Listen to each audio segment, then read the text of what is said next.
வணக்கம் நண்பர்களே. இன்றைய இரையாற்றல் பகிர்தலுக்கு கலந்து கொள்ள வந்திருக்கும் அனைவரையும் வரவேற்கிறேன். மகிழ்ச்சி.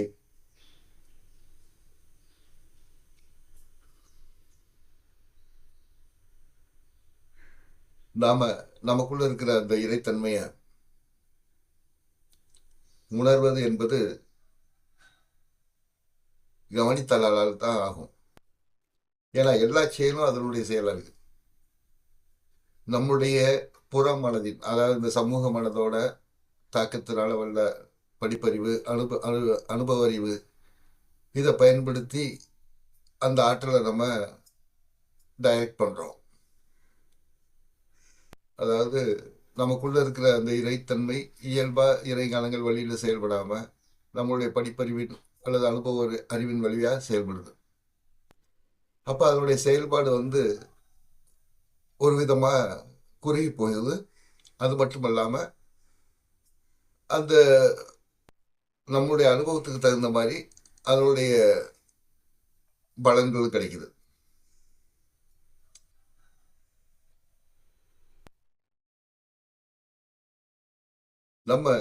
நமக்குள்ள இருக்க ஆற்றலை கவனிச்சு அதை மேம்படுத்த வேண்டியிருக்கு. நமக்குள்ள அப்படி ஒரு ஆற்றல் இருக்கு அப்படிங்கிறத நம்ம உணரணும். உணர்ந்ததை மேம்படுத்தணும். மேம்படுத்துறது எந்த வழியில பயன்படுத்த முடியும்னா, நமக்குள்ள இருக்கிற இயல்பான உணர்வுகள், உண்மையான உணர்வுகள்,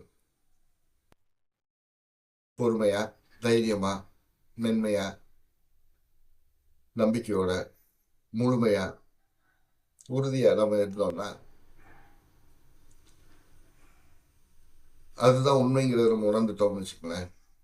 இப்ப இருக்கிற கோபம், வெறுப்பு, பயம், கவலை, பொறாமை, பேராசை, சுயநலம், அறியாமை, இதெல்லாம் இந்த சமூகத்தை நம்ம சார்ந்து வாழ்றதுனால வரக்கூடிய உணர்வுகள்.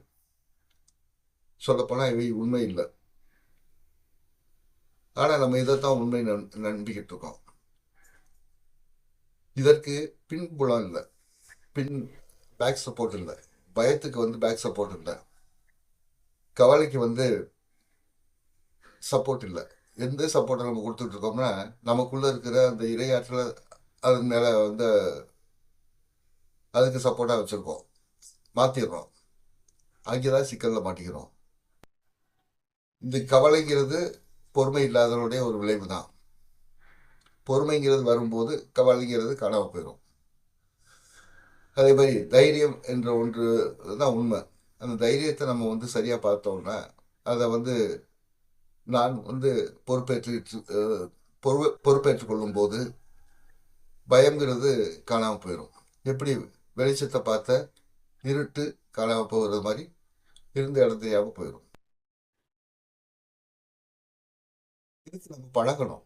ஏன்னா நம்ம நீண்ட காலமா சிறு வயதுல இருந்தே நம்ம தலையில ஆணி அடிச்சது மாதிரி இந்த சமூகம் அதனுடைய கேடுகளை நம்ம மனசுல ஏற்றிருக்கு. ஒரு போட்டி பொறாமையான ஒரு வாழ்க்கை முறை, தான் மட்டும் அந்த சுயநலமான ஒரு வாழ்க்கை முறையை, ஒரு பயத்தை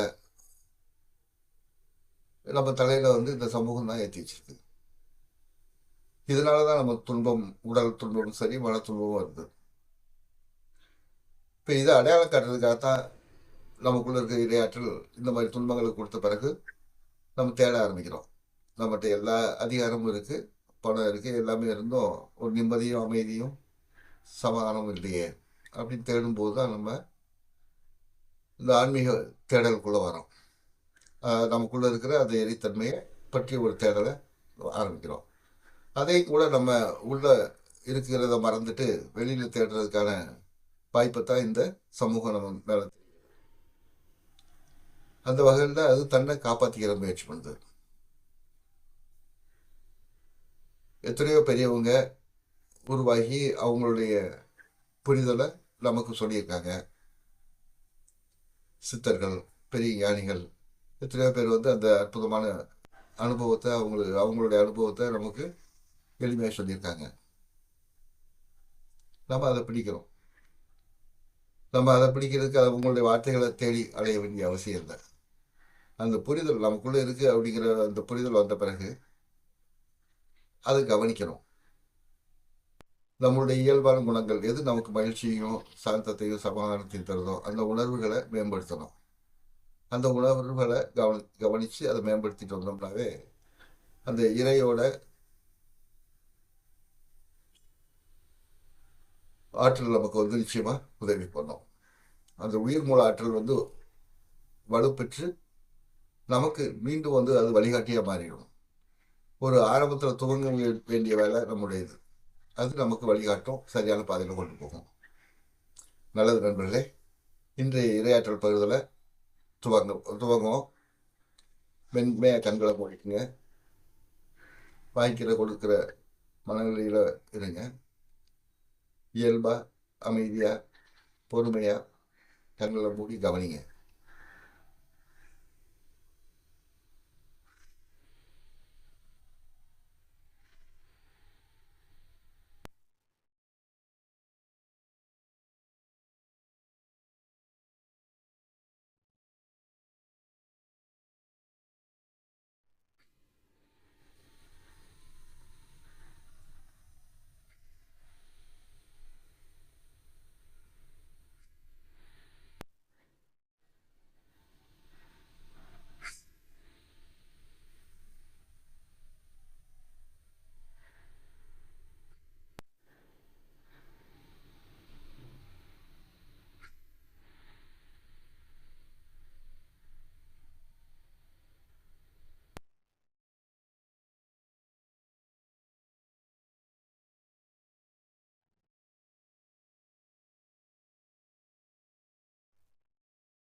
நன்றி நண்பர்களே.